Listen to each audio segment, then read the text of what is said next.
Here's the 5th chapter of Matilda. Arithmetic. Matilda longed for her parents to be good and loving and understand and honorable and intelligent.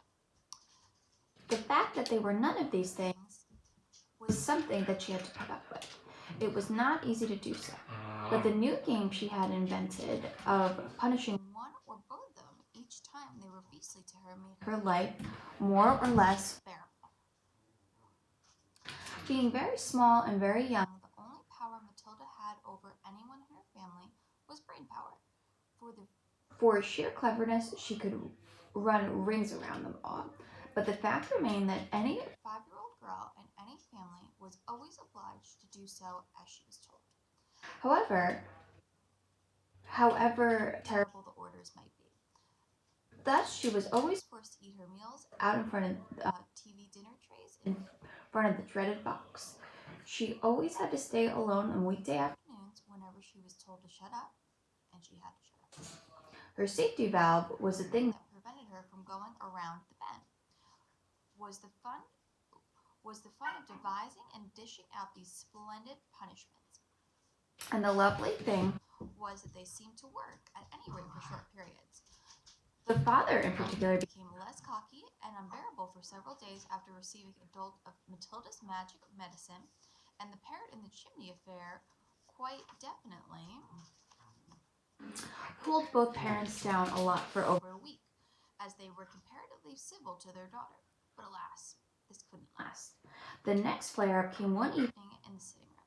Mr. Wormwood had just returned from work. Matilda and her brother were sitting quietly on the sofa, waiting for their mother to bring the TV dinners in on a tray. The television had not been switched on. In came Mr. Wormwood in a loud check suit and a yellow tie. The appalling broad orange and green check of the jacket and trousers almost blinded the onlooker. He looked like a low-grade bookmark dressed up for his daughter's wedding. And he was very clearly pleased with himself this evening. He sat down in an armchair, rubbed his hands together, addressed his son in a loud voice. "Well, my boy," he said, "your father's had the most successful day. He's a lot richer tonight than he was this morning.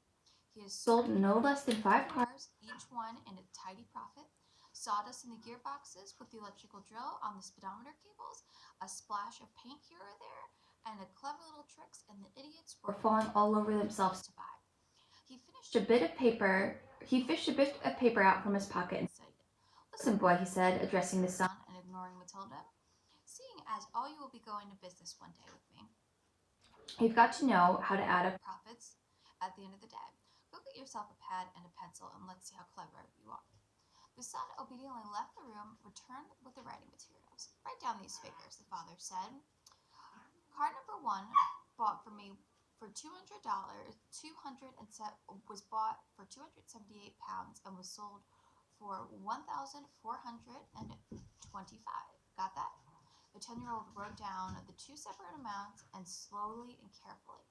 "Car number 2," the father went on, "cost me £118 and sold for $760. Got it?" "Yes, Dad," said the son. "I've got that." There's the dad and the son.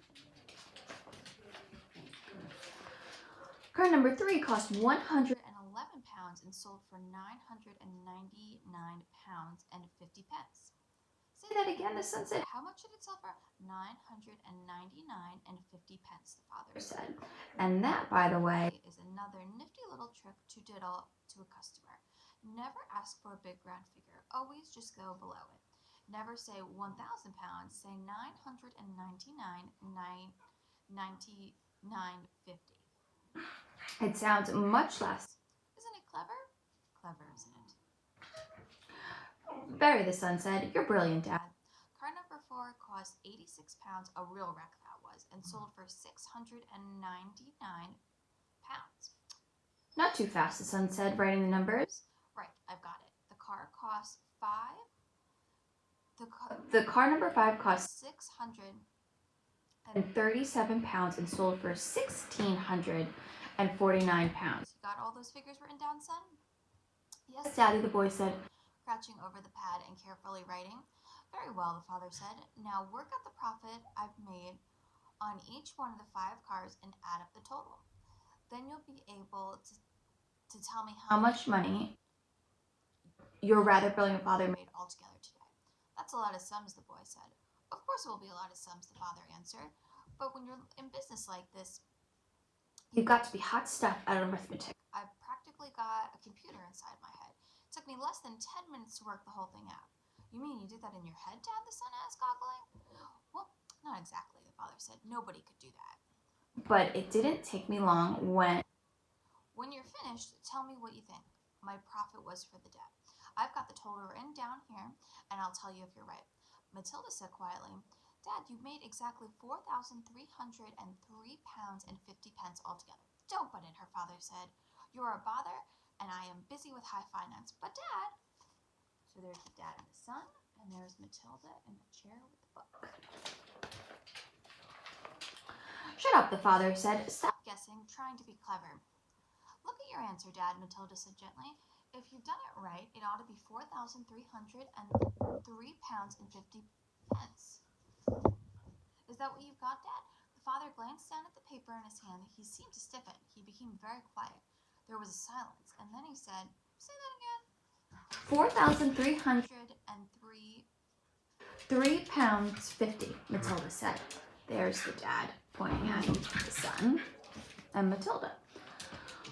There was another silence. The father's face was beginning to get dark red. I'm sure it's right, Matilda said. You little cheat, the father said, and shouted, pointing its finger at her. You looked at my bit of paper. You read it from there. I've got it written here. Daddy, I'm on the other side of the room, Matilda said. How could I possibly have seen it? Don't give me that rubbish, the father shouted. Of course you looked. You must have looked. No one in the world could give the right answer just like that, especially a girl. You're a little cheat, madam. That's what you are, a cheat and a liar. And at that point, the mother came in carrying a large tray, which were 4 suppers.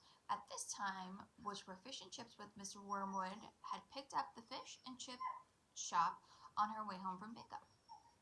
She seemed that bingo on her afternoons left her so physically exhausted and emotionally that she never had enough energy left to cook an evening meal. So if it wasn't TV dinners, it had to be fish and chips. What are you looking so red in the face for, Harry? She said as she put the tray down on the coffee table. Your daughter's a cheat and a liar, the father said, taking his plate of fish and placing it on his knees. Turn on the telly and let's not have any more talking. That is the end of chapter 5.